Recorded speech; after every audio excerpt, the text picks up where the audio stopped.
OMG.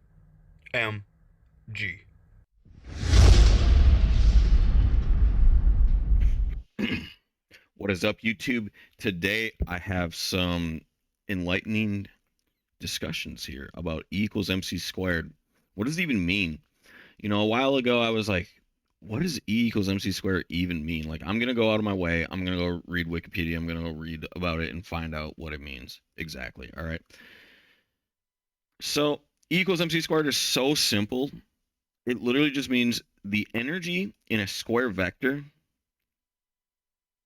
is equal to the speed of light squared times mass. All right. So basically, you can kind of remove m from the equation, and you can say the energy in a square vector, because the mass is basically what's happening here. Is mass is a square vector. Okay. Okay. So it's basically like any square vector. You're getting down to you're trying to solve for energy, right? So if you do remove mass, you alternate and change the statement to, in a square vector, energy equals the speed of light square. All right. I know that doesn't sound right to maybe some people, but that's actually what it means. It strictly means in every square vector, as big or small as you get, the average energy, if you take it all, and not even just the average energy, the fundamental universe's code, as far as Albert Einstein could discover or believed or published, is that the energy in this universe is mc squared, suggesting that a ancient god created the universe. Actually, in science, this actually is, God is real. This to me, what it says is Albert Einstein way believed in science so much that he believed that there was a God. All right. Or a Lord, somebody that was immaculately good at controlling and manipulating energy. Now today, we all know now E equals mc squared. Today I'm going to give to you two alternative options to pick from, in which the universe can also exist in. E equals infinity, and E equals X. Now, they're almost the same exact theory, okay? But infinity kind of means virtual universe theory, all right? And X kind of means um, real universe theory, where like every single thing that you see is not a hallucination, or like a virtual universe, or like something made with less than itself, less than it appears to be. Okay. Now, I did not necessarily mean that E equals infinity only means fake things. It is also real. So it is made of real things as well. All right. But E equals infinity means that any possible number that you pick, energy equals that. All right. Energy in any square vector equals that. All right. So we can put m here on both of these. All right. So that means we're going to be doing the same exact thing as Isaac Newton, or I mean, Albert Einstein here. My personal favorite is E equals X. E equals X means that there are finite amounts of values that which the energy equals. So in the universe, we do know that we can move energy around. And it would theoretically take the smallest fundamental ingredients of the universe and its energy. If we wanted to move, let's say, this over to here, right, and put this in here, we would technically have this, right? Because this would be no longer real, right? Theoretically. Now, not necessarily, because this would move up to here, which would move over here, which would move over here. And at the end of the day, we're just back to this, right? So that is Albert Einstein's E equals mc squared theory, is which if you try and put a square vector of particles into another square vector of particles, the square vectors of particles will just move around and replace each other, and it will always just remain E equals mc squared regardless. Okay? But what I'm trying to teach to you is that this is actually infallibly illogical. All right? For moments, there will be movement. And to create movement, we need space in which to move into. Now, if everything is perfectly clockworked, meaning there is nowhere to move, then we can only move the universe outward. If we can only move the universe outward, then we need forces to move inward.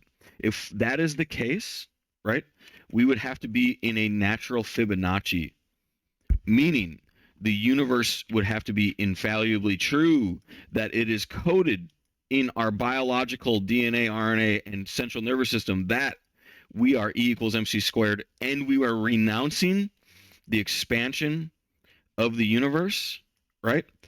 And accessing smaller fundamental ingredients inside the universe and letting the universe renounce itself to maintain a permanent E equals mc squared. Now it's like, make up your mind, Matthew. You're telling me it's infallibly untrue, and it's infallibly true at the same time.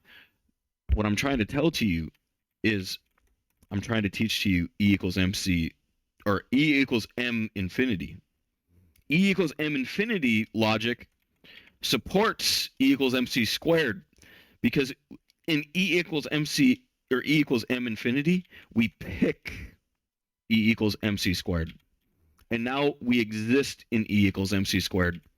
And when we move anything, the universe immediately changes before we can perceive back to this state right here, where the two square vectors are inside of itself. Now, what I'm proving to you right now is a logic that E equals mc squared is both infallibly valuable and infallibly infallible at the same time. Logistically, E equals mc squared is both infallibly infallible and infallibly true. In the context of Isaac Newton, in which matter keeps moving forever and there's no such thing as a magical gravity force where two particles move towards each other magically, instead, a particle needs a particle to bounce into it, even if it's smaller, creating a suggestive path in which it'll move down this way, right? And meanwhile, it gets bombarded at the same exact time this way, in which it would suggest to go that way, but end up being in a result of moving this way, right? From a point of zero. And that's where the theory of gravitrons comes in. I was just reading a little bit ago. Where does gravity come from? According to universetoday.com, graphic courtesy University of Tennessee, Knoxville. We know from Isaac Newton and his law of gravitation that any two objects... All right. We're shutting that down. Sorry. I just don't want to hear that. Basically, where does gravity come from? Almost everybody is going to say gravitrons. Gravitrons, something like that, is actually Albert Einstein's theory as well, where he says that it comes from the space warping, possibly. Space warping meaning the exchanges of particles between particles, right? The smaller fundamental particles. And I'm not saying the smallest. I'm just saying that the smallest that you could possibly think of. And then smaller than that. And infinitely smaller than that, meaning all infinite possible variants of particles sizes are constantly leaving the particles themselves, interacting with nearby particles, and then allowing there to be this state of constant ever trading with particles, right? Now, some people say that it comes from gravitrons. Where is it? Yeah, whatever. it says that that it's a mystery here. It says that, I mean, this isn't quantum physics. We need things smaller than light. We need smaller than light X-rays in order to get like scientific law. And even then, it's like super hard to alternate into the theories of smaller fundamental bits.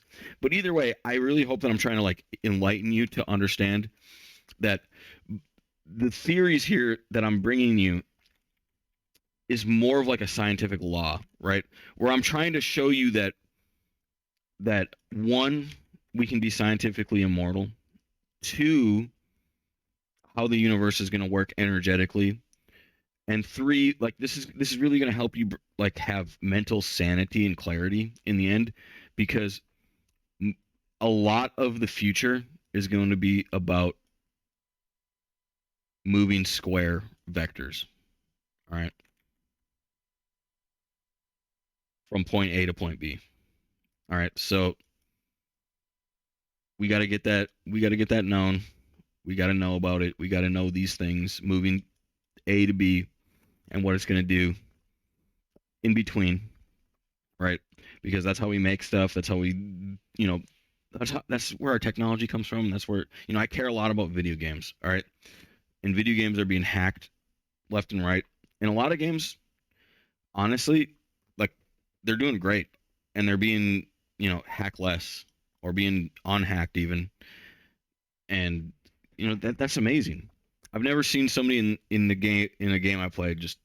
I've never seen the whole server just die from a hacker, and I've never seen any of these crazy like things happen, right?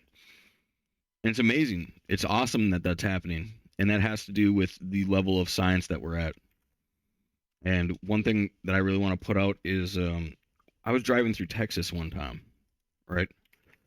And this can get iffy because some people won't agree and won't like exactly what I'm trying to tell you right now. But when I was driving through Texas, I was driving through here, right? And I must have been like right here. I was only in Texas for a few hours. But as I got over here in this no man's land right here, I'm pretty sure it was right here. If you are, I think it's this highway right here as well too, Highway 40. If you come down into a random spot in here and you look around, all right. Now, I might not be able to see it too well.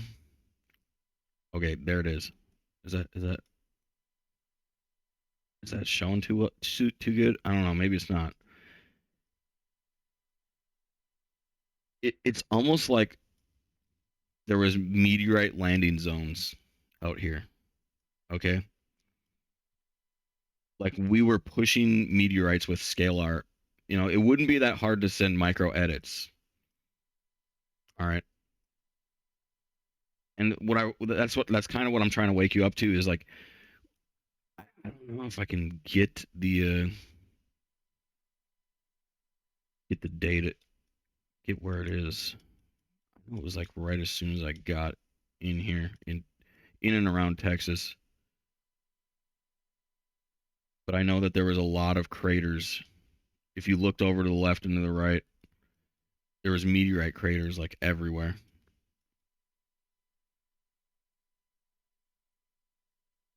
And like I said, I might not even be on the right place. It was somewhere near Texas. On the outskirts of Texas, in the no man's land where nobody was.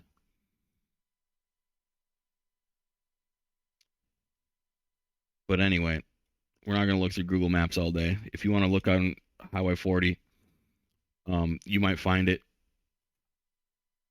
that there's meteorite landing spots. Like I'm talking just in this group right here, you could see like 40. And over here, you'd see another like 40. And they would go out as far as the eye could see. Meteorites everywhere, everywhere. Just a devastated spot. It was almost like it was like designated to land there. And like they were throwing them there almost. This was 2 years ago in 2022. And I don't know if they sent people out there to fix it or anything like that. Maybe it was a meteorite shower. Maybe it was, Homeland Defense. There's a lot of air out here, a lot of air to use, and you can just keep slapping it. You just keep slapping the meteorite, and you know, use every little bit of force that you can get, and you can force defend your residential areas by sending meteorites into non-residential areas very easily. And that all has to do with E equals MC squared.